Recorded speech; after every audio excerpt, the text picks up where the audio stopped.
Well, would you be okay with the government installing cameras in your homes? What if, okay, that sounds horrifying, but what if they said they were going to do it to reduce domestic violence, abuse, and other illegal activity? Oh, you mean because it's going to protect me now? Oh, that's what it's about. It's going to protect me. Like if I beat you up. You beat me up. If I decide to start beating you up, the government will stop it. It will protect you from these guns. Well, I got the cameras on and you're beating me up, and then like the government shows. I'm like, no. I was actually, thanks government. I was actually into that. Yeah. What if your food portions are too small? It's like, hey, you're just not feeding me enough. I thought of that. Hey, you're eating meat. Enough. Are you eating meat, David? David eats like a steak every four and a half minutes. Like they'd have a camera in your house, you cooking a steak, saying no way. Well, this is something that the Cato Institute is actually studying. There's a reason, not just to freak you out, although it freaks me out.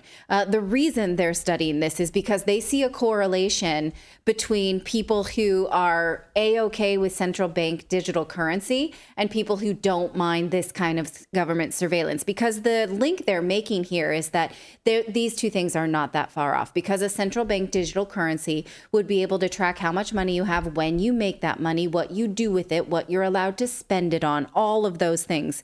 We're going to talk about that more in a second. But let's just talk about this privacy thing, because it's interesting to think that there would be a population and a generation of people who would give the government this power, sort of happily, I suppose. Now, this is from the Cato Institute. They do tend to be an institute that's related to libertarianism, small government, and big freedom type research in general. So at least we know who we're dealing with, right? Well, yeah, center right, but they also take a huge amount of funding from the Koch Foundation. The Koch Foundation, the Koch brothers, of course, helped found the Cato. Just so yes, so okay, so you can see that where their bias may or may not lie. But here's how the survey overall shakes out. Overall, 3/4 of people oppose government surveillance in their homes. Take a look at the chart. 14% are in favor of this.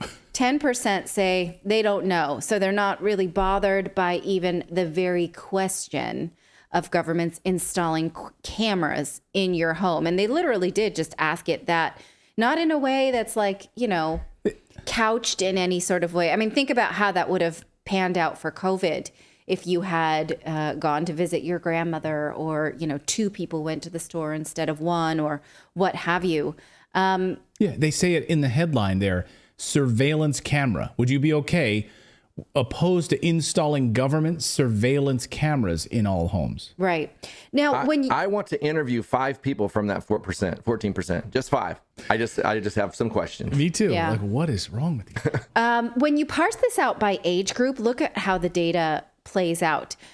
Young people are overwhelmingly more okay with cameras in their home than older people. After people hit about 45 years old, the reporting plummets to 6% or fewer of people who would say okay to cameras in their home. I assume that those older people are just people who are afraid of falling and then no one around to help them. But look at how almost 30% of young adults between 18 and 29 say that they are okay in favor of government surveillance cameras in their homes. 20%, that's 1 in 5 of people between 30 and 44. When you break it down by party and race, this is also interesting. So if you look at, these are just people who are in favor of it. More Democrats than Republican by a margin of just 3%, or by a margin of 6%, rather. Far more Black people are okay with this. What? Which is interesting because 33%? If you think about this idea that you are not safe from the government because the government is harder on Black people than any other race, why would you invite them into your home then? One place you might feel more safe. Gender is not that significant in difference, and age we went over. And then if you look at the political bent, the ideology at the bottom of who would be okay with this, more liberals and moderates than people who are very conservative. Now, again, why are we looking at this? Because the Cato Institute thinks that these opinions are in fact related to how people feel about central bank digital currency. And when they overlap this data, take a look, they show that people who are in favor of in-home surveillance cameras also support CBDC, as opposed to people who oppose it and also oppose CBDC. So they found that more than half of those who support the United States adopting a CBDC are also supportive of government surveillance, suggesting there may be a common consideration that is prompted by both issues. They say likely it has to do with the willingness to give up privacy in hopes of greater security, or my take on it is that maybe it's a fundamental misunderstanding of how much power that CBDC will actually give the government, because the Cato Institute points out that a CBDC would establish a direct line between consumers and the federal government, like straight through the banks. They have everything, right? There's no gatekeeper anymore. They don't have to subpoena banks. They don't have to ask for statements. They have it. They have it all themselves. Once consumers, I think, really understand that, and the idea of even like ephemeral money, you use this money for this and nothing else. These are your privileges for money. I think CBDCs will be a harder thing to sell because they quote a Pew Research study that shows that people really do not trust the government to do the right thing. I know this is shocking. This is how many people are reporting that they think the government will do what is right, just in the sort of existential definition of what is right. Back in the 60s, the government had a high level of trust. In the 60s and 70s, what do you think this thing is that made it plummet into the 80s? Vietnam? Yeah. Korea? How about the JFK assassination? Yeah. RFK assassination? How about Martin Luther King assassination? I'm just looking at this chart up in the sky here. Yeah. And this renaissance in the 80s is maybe, Star Wars and the Cold War, the Reagan administration, plummets in the 90s around the Bush administration, Iraq War, that kind of thing. Recession. Yeah, big recession there, right. Of course. Yeah. September 11th, maybe, it comes back around to this sort of good, feel-good trust of the government, and then precipitously in decline ever since, and then declining yet again since the COVID-19 pandemic. So this tracks, I would say, but even right now, 20% of people, according to this chart, trusting the government to do the right thing. That feels very high to me, but that I'm not a representative sample because I study news all day, and I feel like that's naive. Maybe that's why the Cato Institute found that just most people do not feel good about a CBDC. Overwhelmingly, people feel 67% negative, 21% neutral or unclear, only 12% positive that a CBDC will be something good.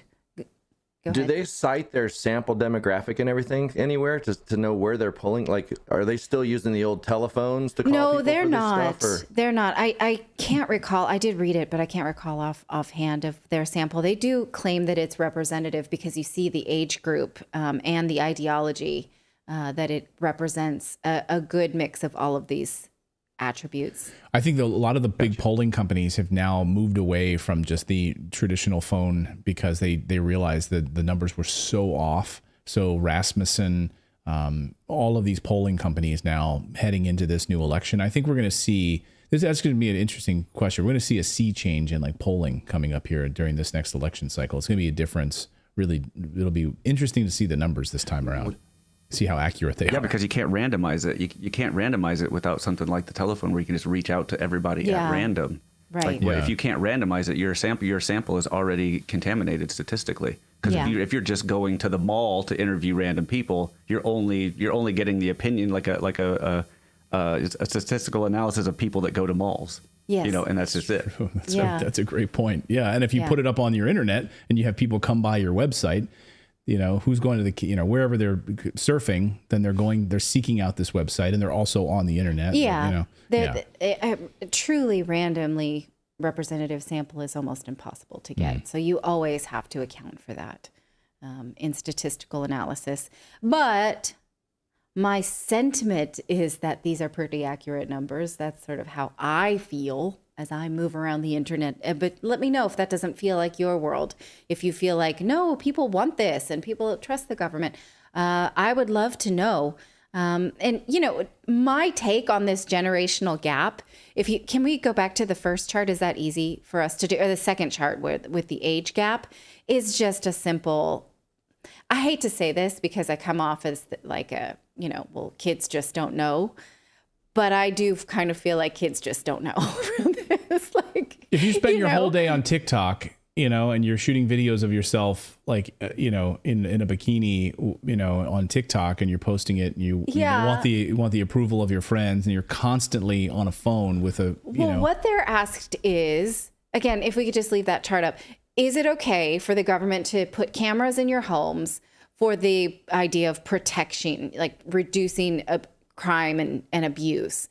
I think young people are likely to say, and I might have felt this way at one point in my life, like, well, I'm not doing anything bad, so sure, watch me, that's fine if it protects other people. I think that these people haven't gone through any kind of ideological crisis or maybe they haven't read Edward Snowden's book, or maybe they haven't thought about like how the government will use this against you. And so it's just a simple naivete.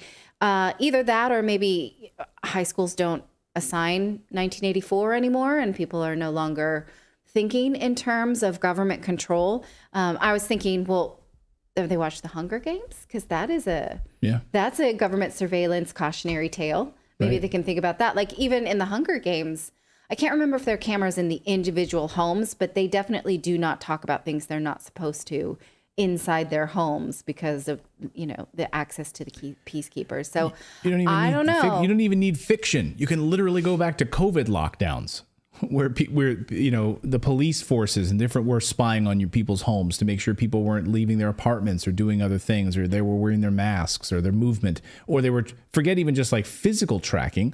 They were tracking you with your cell phone data. We know this now. We know that the CDC was working and was physically tracking you with your cell phone data.